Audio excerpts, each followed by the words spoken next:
Yo, what's up, Wotogang? So we just got out from the office now, and for today's video, guys, is we're going to Budfish. We're gonna buy some gears. We're planning to have like snorkeling located on Cebu City. We're not sure yet within the location, but we're just gonna Google it. So let's go. So right at this moment, guys, nandito tayo sa Mactan, New Town. Yung motor natin is nandun sa may parking lot ng McDo. Kunin namin yung friend namin. Nandun siya sa SAAC. So we'll see you guys. So yan na si Jixie, guys. Nag-iisa lang siya dito.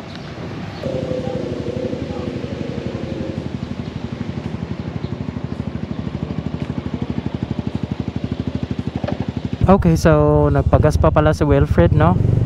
Grabe, yung full tank ng Beat, guys, 200 pesos. Sana all.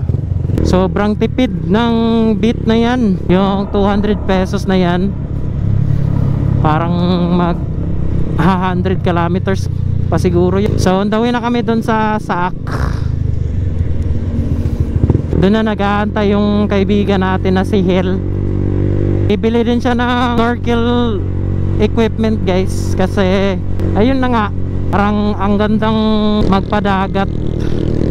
So andito pa rin tayo sa Lapu-Lapu City, and it's almost 1 PM.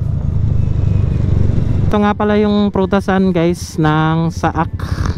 Ayan si Wilfred de la Cruz. Ayan si Hel. Let's go. Okay, guys, so at this moment andito na tayo ngayon sa Mandawi City. Nafi-feel mo na talagang Mandawi City na to, no? Kasi grabe yung traffic. Tingnan nyo to, oh. May stoplight doon sa unahan, guys. Tapos ayan, nagta-traffic na naman. Tanginat. Ang buzzer beater na pala yun. Buti nakaabot pa tayo. So yun na nga, grabe. Klase-klaseng mga sasakyan yung dumaraan dito. Merong mga wing van, merong mga bus, mga motor, mga taxi. Walang restriction dito sa Mandawi, guys.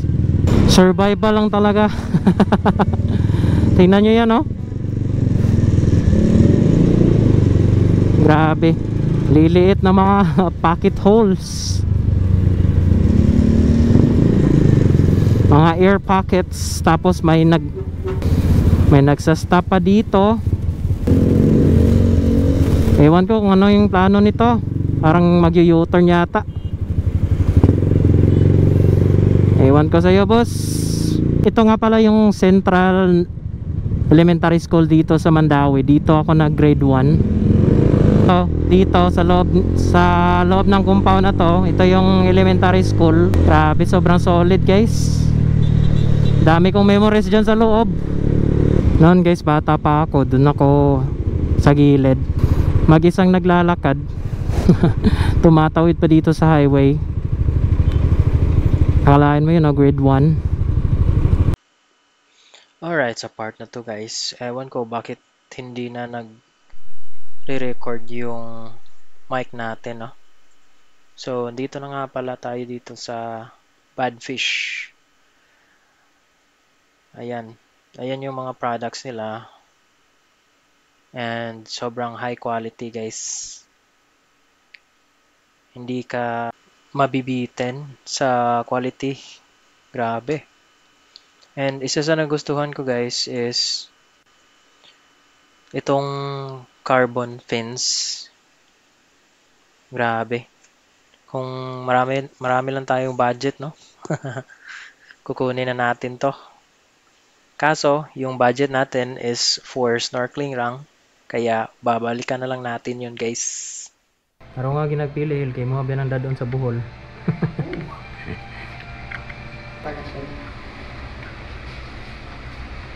Di ba siya masunog? May tanggok ko 4 hours. Kani ko ha. Kana pa to.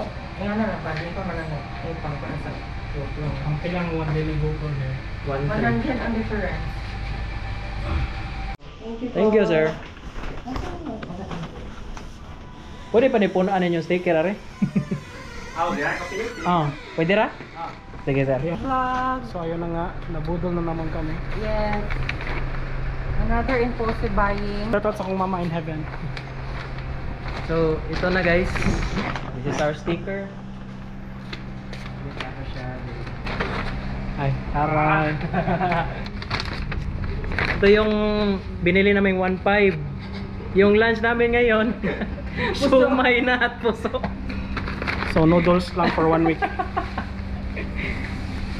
Bumili ng pang swimming gear ng hindi marunong lumangoy. Ayan guys, so we are done with our purchase. So ito nga pala yung store nila. Medyo hindi siya dun sa highway talaga, parang subdivision na to. Nahanap pa rin natin, no?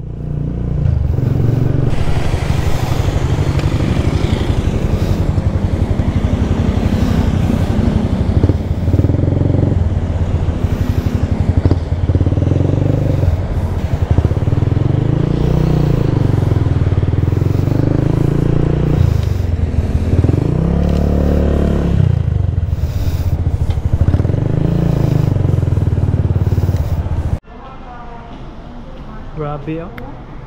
Ana broke. Kaya tapos 6 broke piece. sa inyo, ha? Sige, sige. Kanina 6 piece chicken. Pailang tan?